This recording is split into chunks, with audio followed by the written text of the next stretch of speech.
Welcome back to Confident Communications. This is training video 2. I hope you found really amazing strategies in the last video, and I hope you spent time to do the workbook, because I can tell you all of this, but it will be a waste of your time if you don't then take the time to do personal reflection and the inner work to get a different outcome and better results. Again, have a pad and a pen handy because you'll need to stop this and just do the work as you go, or you can watch it all the way through and do the workbook after. Entirely your choice. Last video I spoke about giving you some strategies to feel confident even when you don't. So there are two main ways that I teach clients to do this. The first is our physiology, right? And I know you've probably heard it before, but it is invaluable. So our physiology informs our psychology. So we can actually change how we feel with our body. Isn't that amazing? Please note that the difference between a sensation and a feeling is that a feeling or an emotion is something that you have control over with your mind.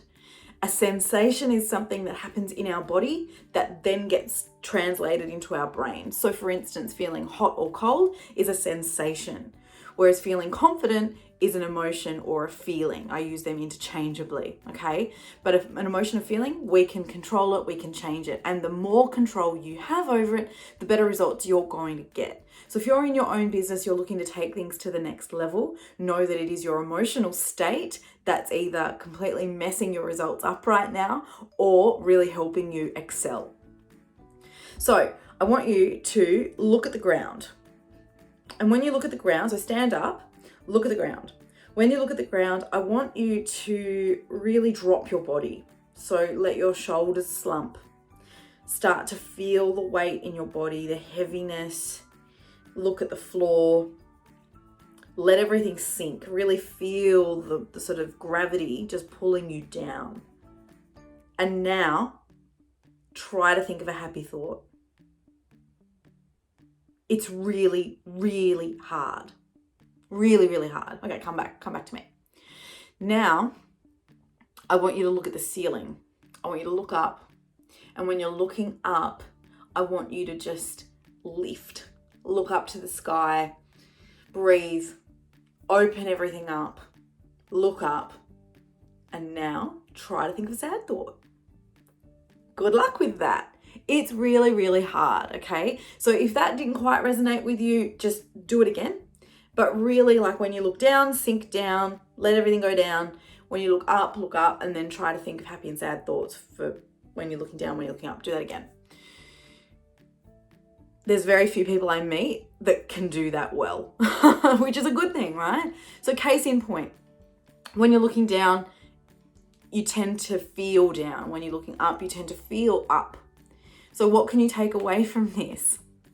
When you're feeling not confident and you're about to go and have a conversation with someone, it may be a performance review, it may be having to let someone go, it may be, telling someone they didn't get the job, whatever it might be. As a business owner, you have really difficult, not terrible, but difficult conversations that involve people's feelings, and that you can absolutely do it with integrity and love and respect, right? That's the key to those conversations.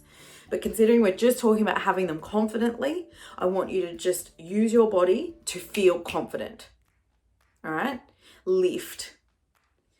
If you're going into this conversation and you're like, Rhiannon, this is not working, I want you to actually power pose.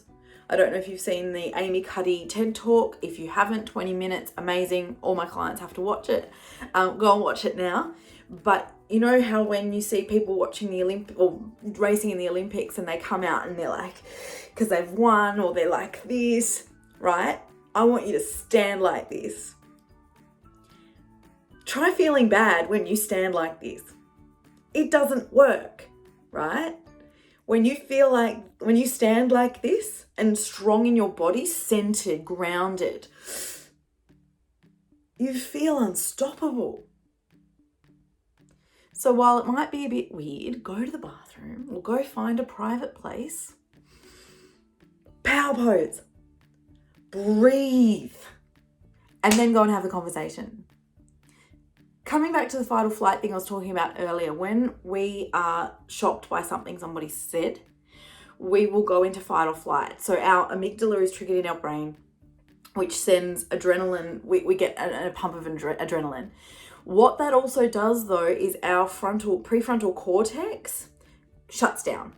It literally goes offline because the blood goes everywhere else to our bodies so we can run away. It's a very, very primal instinct that we have. Unfortunately, we haven't evolved past that into modern day society. So you can literally be looking at the kettle, having thoughts that evoke emotions and feelings, and you can have a panic attack, right? It's unfortunate, but that is just the way that our brain works. Part of being human, let's accept it, let's learn to deal with it. So when you're blindsided by someone, that's when, from last video, the fight or the flight comes in terms of their communication. But what you need to understand is your prefrontal cortex will abandon you, and then you'll go, oh, and then you'll want to say everything. Just sit with it. It's okay.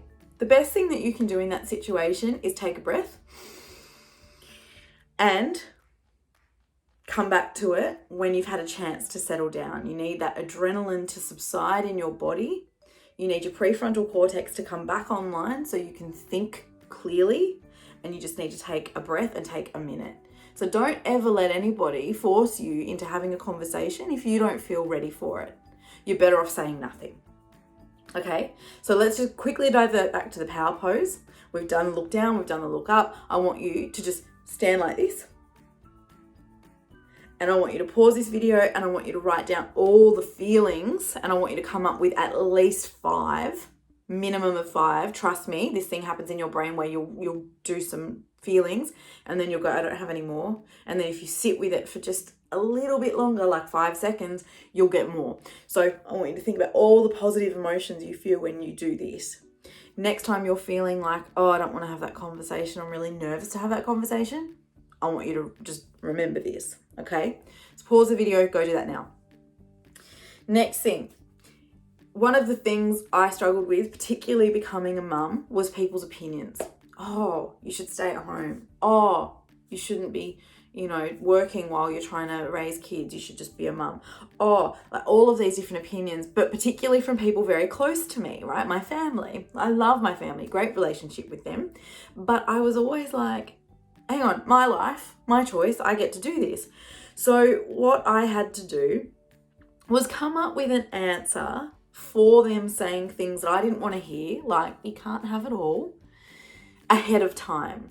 So knowing that my parents grew up in a very different generation to me, one of the things I had to say was, thank you for that, and I totally hear you, but everything is working out really, really well, and I'm really happy. And by saying it like that, I was able to get my point across without rebuttal and without feeling like I had to take their opinion on and protect them. So one of the things that happens when we're told something we don't want to hear or we don't know how to respond to is that we want to set a boundary in place. We want to go, no, that's wrong. That's not what I need. But if we do it in the moment, we end up snapping or saying something we regret or saying it in a way that's really not very nice and doesn't maintain the sanctity of the relationship. So instead, by actually predetermining that you are going to get that rebuttal or you're going to get that comment, you can actually stop yourself and go, okay, so how can I answer this in a way that serves me, that puts my boundary in place, serves me first, but gets my point across in a way that they can start to accept it and doesn't feel like I'm being a sledgehammer. I remember I had a colleague, again in this consulting role that I had, and she would come into me and she'd sit down and she'd say, oh, why don't you just talk to him? And I was a sledgehammer. I was like, no, I'm not talking to him. But you can see that by doing that, I was actually being very, very rude to her.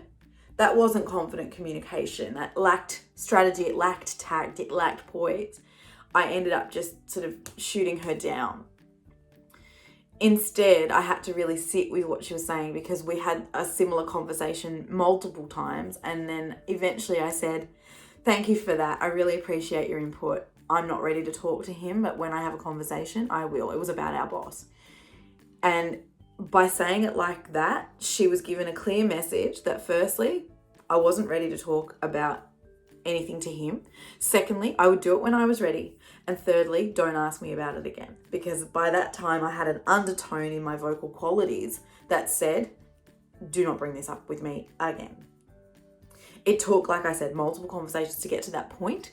But I want you to pause this video in a second and I want you to think about a message or something that you're being told in your business, like, oh, you're wasting money, oh, you're not going to make it, or whatever it might be that you internally, like you'll know, because as soon as I've said that, you're like, yeah, that person's telling me that and I don't like it, because everything in you is like, I want you to pause this video, I want you to write that down, and I want you to then write a response to them saying that serves you first, rebuts what they're saying, and sets a clear boundary respectfully, okay? Do that now. The last thing I want to tell you in regards to feeling confident in your communication is that you might not. It might take some time and some practice to get up to speed to feel this way, okay?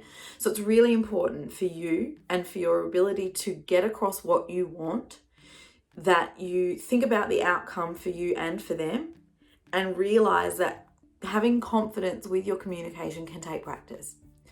Obviously, there are many facets to this. There's when you're at home with your friends and family, you don't often need to be defensive or anything because they love and accept you for who you are. But when you're talking about your business, for instance, and you're looking to take things to the next level and you need to have sales conversations where, you're getting a lot of objections and you need to overcome or, help people through those objections, that feels a bit uncomfortable. It's going to be tense. You can either relish in that tension or you can be frightened of it. Being frightened of it and fearful of it and avoiding it isn't going to get you the outcome that you want. So we need to learn how to deal with it. Learning how to deal with it is something that takes some time and takes some practice and some forethought. So let's talk about sales conversations. That's my area of expertise. One of the things I never do when I'm on a sales conversation, but particularly when it's tense, I never sit down. And it's to do with this. When I'm having a conversation with someone, I'm up, I'm about, and when I'm moving, I'm able to flow. So try that. Also, when you're facing some resistance in a context where you don't want to be, you definitely need to plan for the conversation and have a strategy and have an outcome. It's never going to go to plan, but at least if you've given it some forethought, then you can make that work. And you can at least follow a structure which will give you a level of certainty. So even if you don't feel confident, you'll sound confident. That's half the point. In performing arts, a lot of the time, I did a musical theatre degree. There was a lot about the character I couldn't resonate with. Let me finish that thought. I couldn't resonate with that. And when I was working them, I had to do a whole backstory. So I had to work out the context of where they'd come from, how they'd been raised, what had happened, what had changed, and what had gotten that character to where they were right now. If it helps you to have a character and have a different persona to give you the confidence and pretend like you're being somebody else, then do that. One of the exercises I do with my clients is a visualization around when they're successful, how they feel, and the difference from then until now. The difference is always massive. But if we can start to embody that now and pretend, then we can actually come across as being a lot more confident than we actually are. And that's half the battle. Amy Cuddy talks about it in her TED Talk. So go and have a watch of that. Pause that, go and watch that now. The last thing that I want to address is win-win outcomes. People always want to know what is in it for them. So when you're thinking about what's in it for them, you obviously do you first. You obviously want to have a conversation because you want something from them. When you want something from them, find something that's in it. When you want something, find something in it that will give them as well. The more you can create a win-win outcome, the better communication and the better results you're going to get. Because people always want something. And people always do something for themselves first. So think about a conversation you need to have right now where you're feeling a bit about it. What can you do that will give them a great outcome as well as you. So this is twofold. Not only does it get them on board and on your side, but it also feels better for you because you are actually serving them. You're giving them something in the process, which is a really beautiful thing to be able to do, which makes the conversation that you're going to have a bit more easier. All right. So pause that, do that now. Think about the win-win outcome. Always try to create win-win outcomes. In the next video, I'm going to talk about big picture versus little picture. A lot of the time, that's a huge discrepancy in business when we're talking to colleagues and stakeholders or sales conversations. And I'm also going to give you some more strategies to feel good when you're talking to people and enable you to sound more confident when you're communicating. Remember, this inner work is the key. Without the inner work, these videos aren't very useful. So go do the workbook and really do the workbook. Don't skip it. Don't do it shorthanded. Really sit with it. Question yourself. Dive deep and work out where you can put those power poses in because they are game changers. All right. I'll talk to you soon.